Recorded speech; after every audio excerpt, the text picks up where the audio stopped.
Ah, cara, eu tenho uma coisa desde que eu era adolescente, eu gostava de escrever alguns poemas, alguns textos, mas era uma coisa bem solta.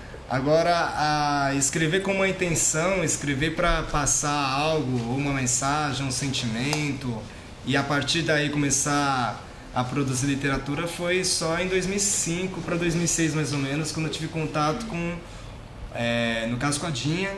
A Dinha, por exemplo, ela tinha esses problemas, mas ela pegava e passava isso em forma de poesia. Eu comecei a escrever, né, principalmente sobre as coisas da escola, que eu já estava começando a trabalhar na escola. Tinha muita coisa que me incomodava, como tem ainda hoje, eu comecei a transformar isso em literatura. Várias histórias ali, elas aconteceram mesmo, e não só com com um aluno ou com uma aluna, mas com vários, e aconteceram e continuam acontecendo. O ABC, né, que é um menino mais malandro, assim, ele que pai, mete a mala e é envolvido com o tráfico. Já teve pelo menos uma meia dúzia de alunos, né, professor? Você estava falando de mim, né?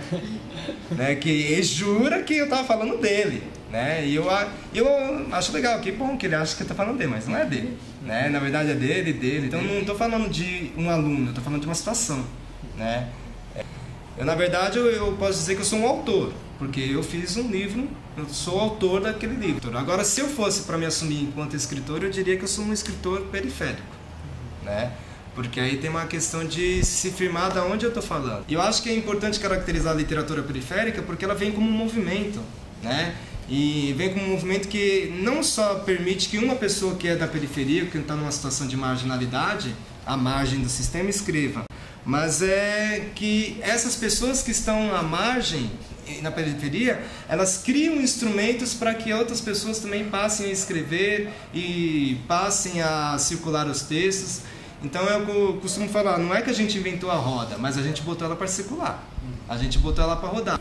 Como é que a gente aceita que existe uma cultura negra, uma cultura da periferia, porque é uma linguagem própria, são roupas próprias, são casas próprias, são particularidades. Se você está aqui na rua Venceslau Guimarães ou dando um rolê aqui embaixo, é muito diferente as pessoas, o jeito que elas se vestem, o jeito que elas falam, a geografia, a arquitetura, do que a rua Oscar Freire. São culturas diferentes. E não é de se negar a literatura, não é dizer que a gente não é literatura. É literatura. Assim como se você pega os modernistas na década de 30, ninguém dizem que eles não eram literatura, mas identificam ali o movimento modernista. E não tem nenhum problema identificar o movimento modernista como outros movimentos. Então eu acho que a literatura periférica é um movimento. E que não é negação à literatura, mas é a autoafirmação das pessoas que fazem parte desse movimento. Um avanço não só porque ela traz, eu acho que tem isso de trazer muito da oralidade, mas tem porque a gente vive no Brasil que é periferia, principalmente quando se fala na parte cultural, né? A gente é um país que tem, no Brasil inteiro tem menos bibliotecas do que em Paris, que é uma cidade. Eu acho que está na hora da gente fazer duas coisas, a gente se aprofundar um pouco mais entre os movimentos, né? Na questão de estudo dessa linguagem, a gente precisa fazer para dar um novo fôlego, porque essa coisa, é um autor da periferia, tem vários. O que você traz aí, né? E não precisa trazer algo novo, mas precisa trazer algo trabalhado, algo suado ali, né? E outra coisa, a gente precisa constituir a nossa crítica ao nosso trabalho, pegar e cortar na carne a literatura periférica. Existe uma literatura periférica ou não? Porque às vezes está virando marca isso aí.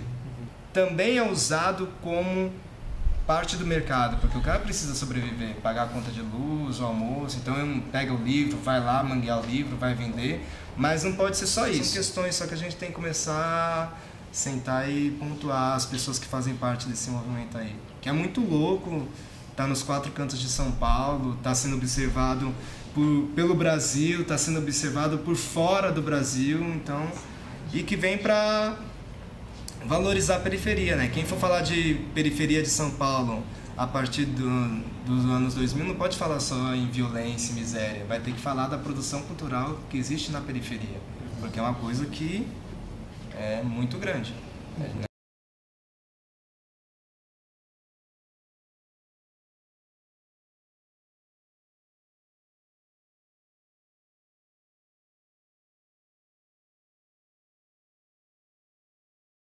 Eu acho que pode ser uma opção política ou literária de fazer assim, mas eu acho que a gente tem que continuar estudando, se aprofundando para que esse domínio da linguagem a gente possa transitar aí por qualquer lugar.